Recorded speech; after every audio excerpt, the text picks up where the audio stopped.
बिस्मिल्लाहिर्रहमानिर्रहीम, अस्सलामुअलैकुम, good morning, welcome to सुबह सवेरे पाकिस्तान। मैं हूँ हमजा तारिर और मैं हूँ आपके साथ सैयदा इकरा बुखारी। आज जुमा है तो आप सबको जुमा मुबारक। और एक रिसर्च है जो कि मैं आप लोगों के साथ शेयर करना चाह रही हूँ। मैं हमजा से भी पूछ रही थी कि हमजा, क्या तुम कभी उंगलियों को ऐसे चटकते हो? और मैंने तो कहा कि अभी तक इकरा ने जो है ये बात कैसे नोटिस नहीं की है। मुझे तो ये बहुत मतलब का क्या कहा जाए, मुझे जो देखते हैं वो तो कहते हैं कि बहुत बुरी आदत है, ऐसा नहीं होना चाहिए। लेकिन एक रिसर्च है जो इकरा के पास है, वो अब हमसे शेयर करने चाहिए। हमजा ने कहा है कि जैसे हमजा तो बहुत ज़्यादा करता है, उंगलियों को चटकता है, तो मैं तो हैरान हुई, मैंने आज तक कभी नोटिस नहीं किया। खैर, एक रिसर्च सामने आई है, बार बार और हर रोज़ चटकने से वैसे इर्द गिर्द के जो लोग होते हैं आपके, वो तो काफ़ी उलझन महसूस करते हैं कि ये क्या कड़क कड़क हर टाइम लगा हुआ है। लेकिन ये है कि हमजा वैसे तुम स्मार्टली करते हो कि मुझे पता नहीं लगता। अच्छा, अब ये जो रिसर्च है उसमें कहा गया है कि अगर आप एक बार या थोड़े जैसे दिन में आपने एक बार कर लिया है, हर रोज़ आपने एक बार कर लिया, तो उससे कोई फ़र्क नहीं पड़ता। क्योंकि मसल्स जो है आपके स्टिफ हो जाते हैं, इससे फ़ायदा होता है, नुकसान नहीं होता। इससे आपकी जो मसल स्टिफ होते हैं, तनाव का शिकार होते हैं, उसमें अगर आप कड़ाका एक दफ़ा निकाल लेंगे, उंगलियों को चटक लेंगे एक दफ़ा, तो उससे वो रिलैक्स्ड हो जाएंगे। तो फिर आप जो है पुरसुकून फील करेंगे। और जिस तरह से कई लोगों की गर्दन में कभी कड़ाका वगैरह पड़ जाता है तो वो कर लेते हैं, जैसे वो कोई नॉर्मल है, परेशान कोई बात नहीं है। लेकिन अगर आपका कहीं आपको चोट लगी है या आपको दर्द हो रहा है और उंगली में से फिर कड़क की आवाज़ आई, तो फिर आपने इसको ईजी नहीं लेना, फिर आपने डॉक्टर के पास जाना है।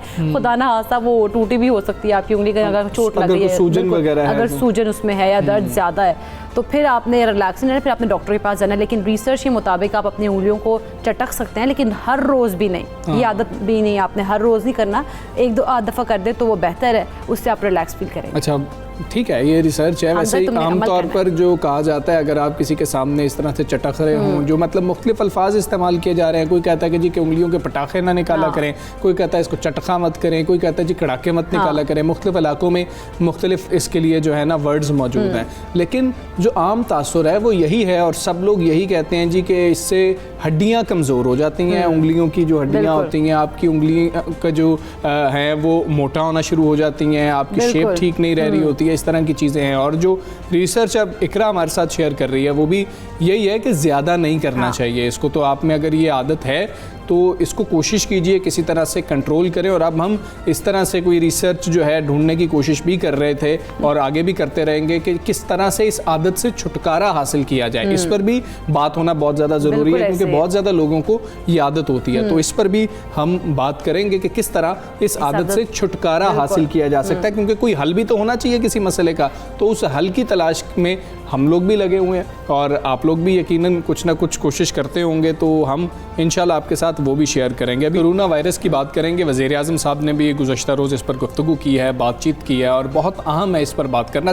पहले तो कोई बात करने से मैं आप लोगों से ये रिक्वेस्ट करना चाहूँगा, क्योंकि सोशल मीडिया का दौर है, हम सब सोशल मीडिया इस्तेमाल करते हैं, मुख्तलिफ एप्लीकेशन हैं जो हम इस्तेमाल कर रहे होते हैं। अगर आप ट्विटर पर हैं और अगर आप नहीं भी हैं तो ट्विटर पर जो है ज़रूर रजिस्टर हो जाएं, और एक अकाउंट जो कि NCOC का ऑफिशियल अकाउंट है, बिल्कुल उसको फॉलो करना। बिल्कुल ऐसे ही, उससे आपको पता लगता रहेगा कि NCOC की जानिब से जो गाइडेंस जारी की जा रही है या अलर्ट्स जारी किए जा रहे हैं, तो उनसे आप लोगों ने किस तरह से। बिल्कुल ऐसे ही है, जैसी ट्वीट आ रही होगी ताकि आपको अंदाज़ा हो जाए। अब आपको सिर्फ ये बताने के लिए कि आपको ये क्यों हम कह रहे हैं कि आप उन NCOC का जो ट्विटर हैंडल है उसको आप क्यों फॉलो करें, मैं आपको बताता हूँ कि जैसे ही उधर से रोज़ाना सुबह पता लगता है कि जी कि 24 घंटों के दौरान इतने केसेस नए सामने आए, तो आप एक फ़र्क जो है देख सकें कि अच्छा कल तो इतने केसेस थे, परसों तो इतने केसेस थे। अब देखें, आज जिस वक्त सुबह मुझे नोटिफिकेशन मिली और इकरा को नोटिफिकेशन मिली, तो हमने क्या देखा जी 3.65% मुस्बत केसेस की शरह हो गई है। कल 3.3 थी, हाँ कल 3.33 थी,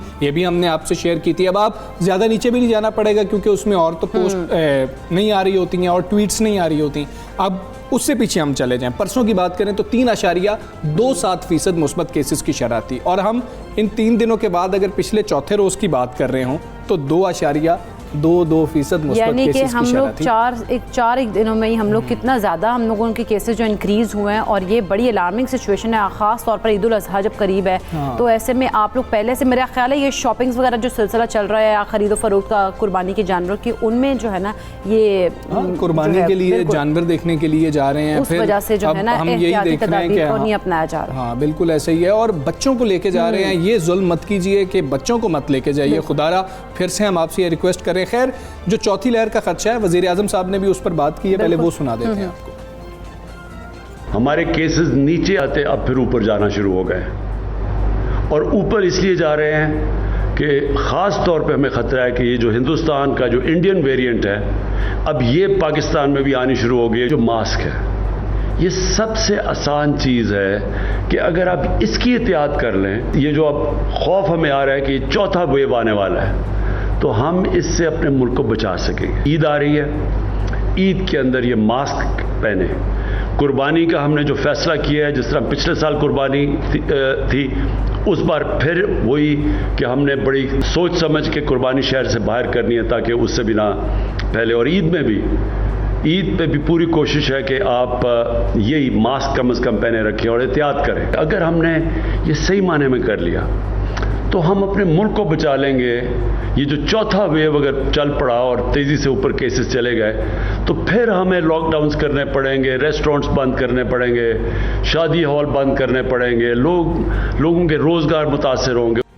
वज़ीर-ए-आज़म इमरान खान की गुफ्तगू भी आपने सुनी, उन्होंने हाथ में मास्क पकड़ा था और आप लोगों को बता रहे थे कि ये मास्क है जो आपकी हिफाजत को यकीनी बना सकता है, तो मास्क का इस्तेमाल आपने लाजमी करना है। इससे कबल अगर बात करें हमजा, तो वज़ीर जो मनसूबाबंदी हैं असद उमर साहब, उन्होंने भी कहा था कि जुलाई का जो महीना है उसमें कोरोना की चौथी लहर का खदशा जाहिर किया था उन्होंने कहा था कि हम मुकम्मल लॉकडाउन की तरफ तो नहीं जाएंगे, लेकिन सूरत हाल ख़राब हुई तो हम स्मार्ट लॉकडाउन की तरफ जाएंगे। यानी कि आप लोगों ने एहतियात नहीं की तो हम लोगों को, इन लोगों को ये सिचुएशन में ये करना पड़ रहा है। और आज़ाद कश्मीर इलेक्शन का भी उन्होंने जिक्र किया, उससे मुताल्लिक गुफ्तगू करते हुए असद उमर ने कहा है कि आज़ाद कश्मीर में कोरोना बहुत ज़्यादा बढ़ गया, हमने वहाँ इलेक्शन मुलतवी करवाने की पहले ही तजवीज़ दी थी, क्योंकि इलेक्शन का माहौल शुरू होते ही सूरत हाल को कंट्रोल करना तकरीबन नामुमकिन हो जाता है। ये बात उनकी बिल्कुल दुरुस्त है। इस सारी गुफ्तगू में एक अहम चीज़ है, देखें, हमें पता है कि अफ़गानिस्तान की जो इस वक्त सूरत हाल है और जो पाकिस्तान, इसके ऊपर बहुत ज़्यादा हम कंसर्न है। हमें पता है कि जब अफ़गानिस्तान में कोई तब्दीली आ रही होती है तो पाकिस्तान पे उसके असरात आ रहे होते हैं। फिर हमें आज़ाद कश्मीर इलेक्शंस का भी पता है और दीगर मामलात हैं, मुआशी पाकिस्तानी जो हालात हैं,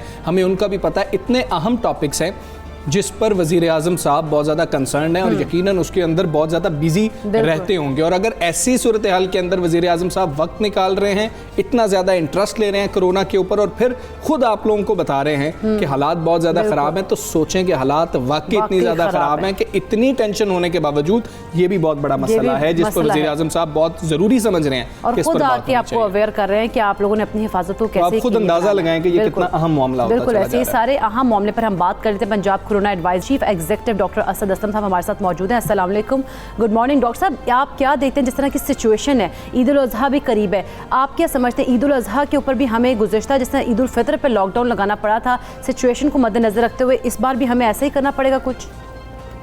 जी बिस्मिल्लाहिर्रहमानिर्रहीम।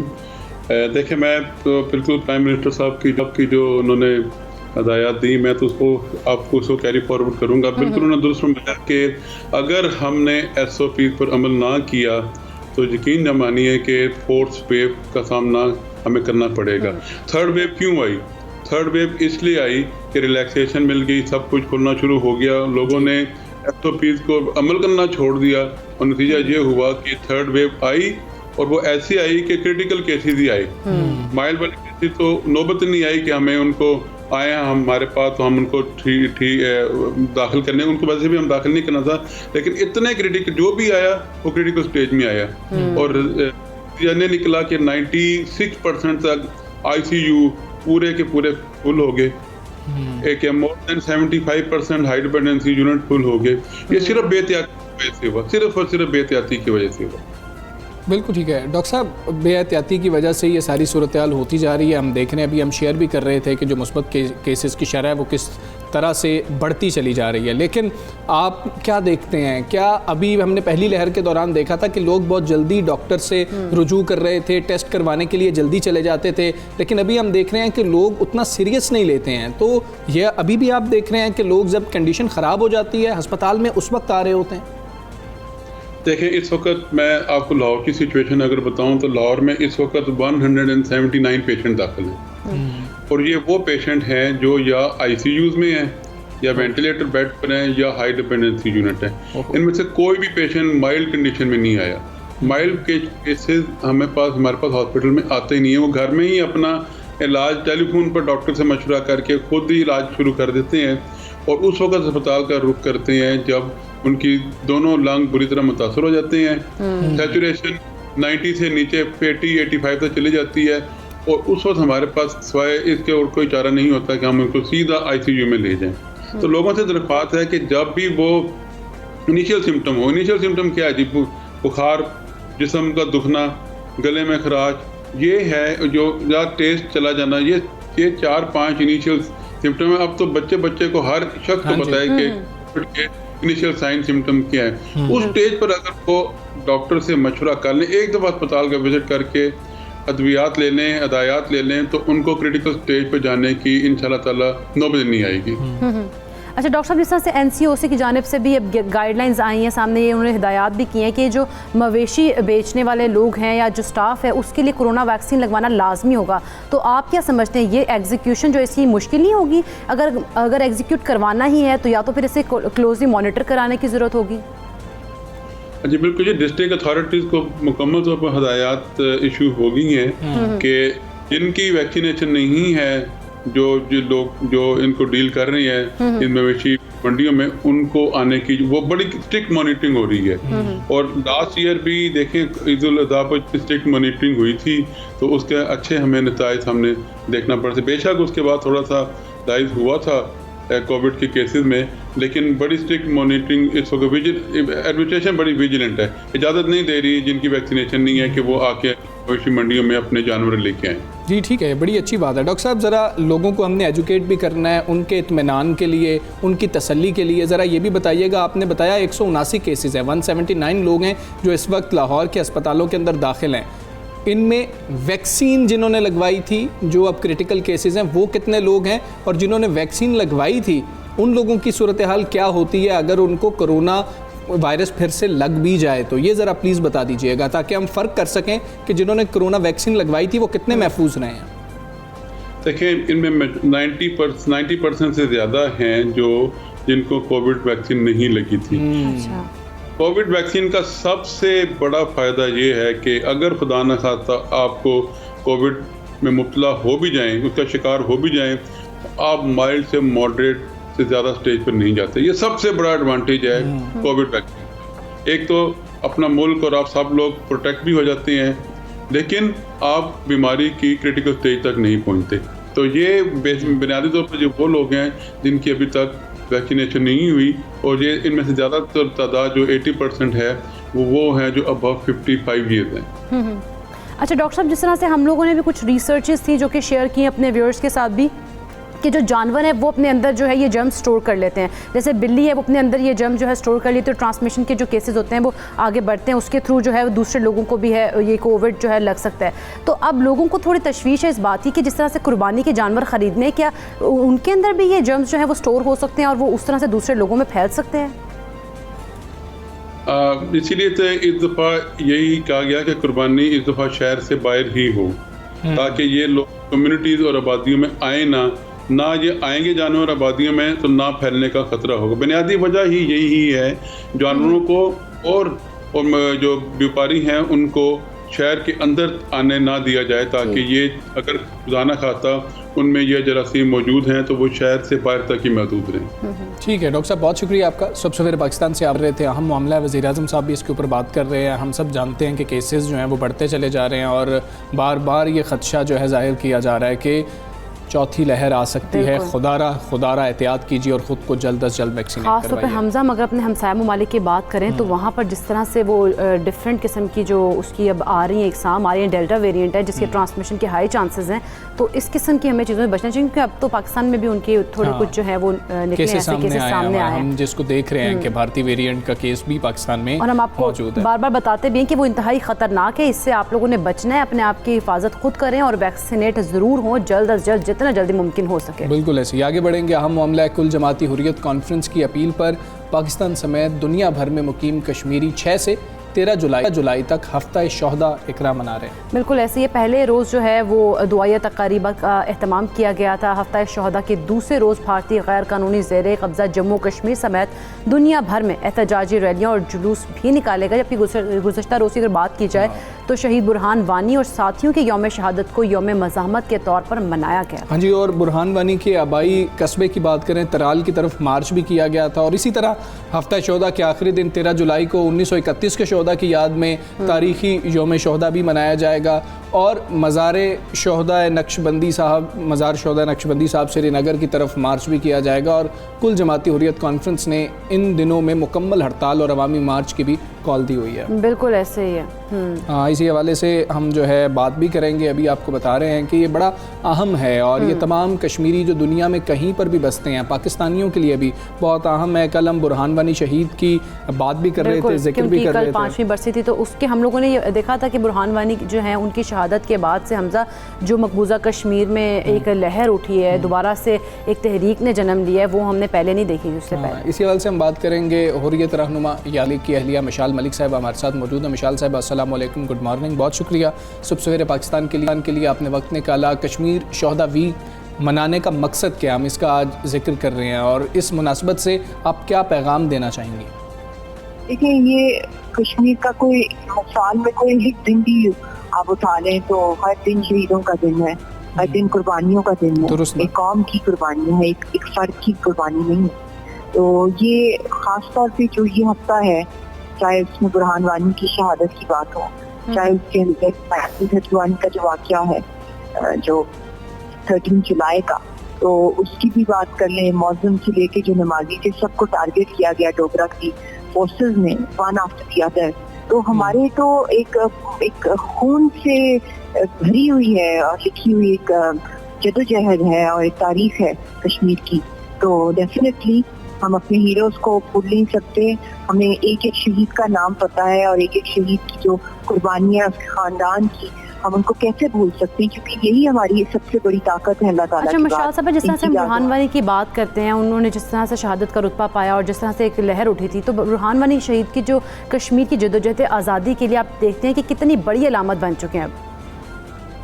बुरहान वानी की जो शहादत है उसने पूरी जो हमारी तहरीक आज़ादी के अंदर एक और नए वलवले, एक और नई जनरेशन की तरफ से आवाज़ उठाई और उसकी कुर्बानियों ने इस तहरीक के अंदर एक नया जोश पैदा किया। हालांकि पहले भी जोश था, ये पूरी की पूरी 70 साल से ऊपर की जो तहरीक है ये शहीदों के खून से ऊपर है और इन्हीं की कुर्बानियों की वजह से ही इसके अंदर वो शिद्दत, वो जज्बा आता है। और बुरहान वानी की शहादत ने इतना खौफजदा किया हिंदुस्तान को कि आज तक वो उसके बुरहान फोबिया में ही उनका वक्त गुजरता है कि उसकी कोई ट्वीट कर ले, कोई फेसबुक पे उसके पोस्टर लगा ले, कहीं भी उसकी बात कर ले, वहाँ पे उसकी जब एनिवर्सरी से, जो डेथ एंड मार्टिरडम एनिवर्सरी से पहले ही वहाँ पे लॉकडाउन कर्फ्यूज कर दिए जाते हैं, लोगों को अरेस्ट कर दिया जाता है, क्योंकि इतना खौफ है उनको कि उसकी कुर्बानी ने इतनी ज्यादा एक नई लहर जो थी कश्मीर की तहरीक के लिए जवानों में, यूथ के अंदर, यंग लड़के लड़कियों में और भी मजीद ज्यादा तेज कर दी। ठीक है मिशाल साहिबा, हम देख रहे हैं सारी सूरत हाल। कश्मीरी अवाम की बात करें तो भारतीय जबर के खिलाफ नफरत किस हद तक बढ़ चुकी है और भारत को वहाँ पर हालात मामूल पर लाने में कितनी दिक्कत पेश आ रही है, कश्मीरी किस तरह से रेजिस्ट कर रहे हैं? देखिए, इस हद तक नफरत तो है और शुरू से है, अब तक है। शुरू से लोगों ने कुर्बानियां दी हैं, हर घर में कोई शहीद है, कोई बेवा है, कोई यतीम है। वहाँ पे तो एक मतलब आप अनअकाउंटेबल है अट्रॉसिटीज वहाँ पे लोगों की ऑन ग्राउंड, जिसका कोई रिकॉर्ड ही नहीं है कि वहाँ पे वो रिकॉर्ड को तबाह कर देते हैं, बर्न कर देते हैं, हर चीज को, एविडेंस को गायब कर दिया जाता है, फोरेंसिक एविडेंस और एनी फोटोग्राफिक एविडेंस को। जो वो चाहते हैं वही छपता है या वही वीक आउट थोड़ा बहुत कभी खबरें आ जाती हैं। इसलिए वहाँ पे ये जो तहरीक जिस मोड़ पर है ये नफरत से भी बढ़कर है, क्योंकि अगर हमें सिर्फ नफरत हो इंडिया से तो हमने हिंदुस्तान को जो मुल्क है हमने कभी भी उसकी आवाम को टारगेट नहीं किया। नफरत हमें उसकी पॉलिसी से, उसकी ऑक्यूपेशन से, और हम उसको मानते ही नहीं अपना कि हम इंडियन हैं, क्योंकि हम है ही नहीं, ना पहले थे ना अब हैं। हमने कभी भी नहीं नफरत की। इन्होंने जितनी नफरत की है कश्मीरी कौम से, क्योंकि हम तो हमारी तो प्रिंसिपल स्टांस है ना, एक पॉलिटिकल स्ट्रगल है। हम ऑक्यूपेशन को नहीं मानते, ना पहले माना है और ना ही आगे मानेंगे, इसलिए हमारा प्रिंसिपल स्टांस है। मगर इनका प्रिंसिपल नहीं है, इनका स्टेट स्पॉन्सर है। ये इलीगली जो कुछ कर रहे हैं वहाँ पे लोगों के साथ, जो डेमोक्रेसी के साथ खेल रहे हैं, लोगों का जो कत्लेआम जेनोसाइड कर रहे हैं, इंटरनेशनल लॉज को तोड़ के यहाँ पे अपना कब्जा जमाने की कोशिश कर रहे हैं। तो ये इनकी नफरत है, क्योंकि इनको कश्मीरियों की सिर्फ लाशें चाहिए और जल्द अज जल्द चाहिए, क्योंकि ये पूरी जमीन का हिस्सा जो है छोटा है, मुकम्मल तौर पे वो एरिया के अंदर उसको जम करना चाहते हैं। चाहे बेशक यूनियन टेरिटरी बना दी, अभी भी कश्मीरी कौम वहाँ बसती है, बहुत ज्यादा एक आबादी है कश्मीरियों की, जिसको अभी भी वो तेजी से चेंज करना चाह रहे हैं। तो बहुत ही ये एक बहुत ही खतरनाक मोड़ पे पहुंच चुकी है। अच्छा मिशाल साहब, जो हमारे कश्मीरी भाई हैं, कश्मीर की जंग आज़ादी के लिए लड़ने वाले मुजाहिदीन हैं, उनको किस हाल में रखा जाता है और उनका उस जिस वो हाल में रखते हैं या कैद कर लेते हैं तो उनका अज़म और कितना बुलंद हो जाता है? ये अज़म तो बहुत बुलंद है माशाल्लाह। वहाँ पे लोगों के अंदर जो ईमान की ताकत है और जो दुश्मन के खिलाफ निहत्ते खड़ा होना, ये कोई मामूली बात नहीं है। ना कोई आर्मी है, ना कोई डिफेंस सिस्टम है, ना कोई वेपन है, तो उनके पास अल्लाह की जात है और अल्लाह का ये मोर्चा है कि वो पुरअमन तहरीक को, सियासी तहरीक को चला रहे हैं। अगर हम पाकिस्तान मूवमेंट से इसको कंपेयर करें तो इस तरह का बदतरीन टॉर्चर कभी भी नहीं फेस किया कायदे आज़म मोहम्मद अली जिन्ना ने। हालांकि उनको बहुत ज्यादा रेजिस्टेंस थी, ब्रिटिश राज के खिलाफ वो खड़े हुए, उन्होंने पीसफुल तरीके में अपनी जद्दोजहद को चलाया, बहुत दिन रात कुर्बानियां दी। मगर इस तरह जिस तरह हमारी ब्रिटिश हुर्रियत की क़यादत को इस तरह जेलों में बंद करके कत्लेआम किया जा रहा है, उनको टॉर्चर किया जा रहा है, उनको कोई लीगल एक्सेस नहीं दी जा रही, ना उनको ट्रैवल डॉक्यूमेंट्स है, तो आप इमेजिन भी नहीं कर सकते कि किन कठिन मर्रों से कश्मीरी कौम इस वक्त गुजर रही है और कितनी प्रोलॉन्ग ये स्ट्रगल चल रही है। और दिन ब दिन इसके अंदर दुश्मन अपनी ताकत के बलबूते पे हमारी मूवमेंट को क्रश करना चाह रहा है। ठीक है मिशाल साहब, बहुत शुक्रिया आपका। सुबहिस्तान से आप बात कर रही थी और यकीनी तौर पर हम सब जानते हैं कि अगर भारत का ये जो ख्वाब है कि वो जुल्म व बर्बरियत करेगा, जबर करेगा और उससे कश्मीरियों की आवाज़ को खामोश कर लिया जाएगा, उनके जो जज्बा है उसको किसी तरह से कमज़ोर किया जाएगा, तो ये बिल्कुल होने वाला नहीं है। भारत ने हमेशा हर दौर में ये करके देख लिया और मज़ीद इस जो आज़ादी की ख्वाहिश है, जो आज़ादी के लिए जो जिद्दोजहद की जा रही होती है, उसको जिला ही ये बख्श रहे हो। बिल्कुल ऐसे ही है, जो जज्बा आज़ादी है वो और इन चीज़ों से तो और बढ़ता है। हमने देखा है जितने भी कश्मीरी नौजवान हैं उनके ऊपर सख्तियाँ की जाती हैं तो मज़ीद और उठ के आगे आ जाते हैं। बिल्कुल ऐसे ही है। अगर आप एक बुरहान वानी को शहीद करेंगे तो हज़ारों बुरहान वानी जन्म लेते हैं, तो ऐसा नहीं होने वाला और जो भारत का ख्वाब है वो कभी भी शर्मिंदा ताबीर नहीं होगा। हम एक ब्रेक लेंगे, ब्रेक के बाद वापस आएंगे। Stay with us.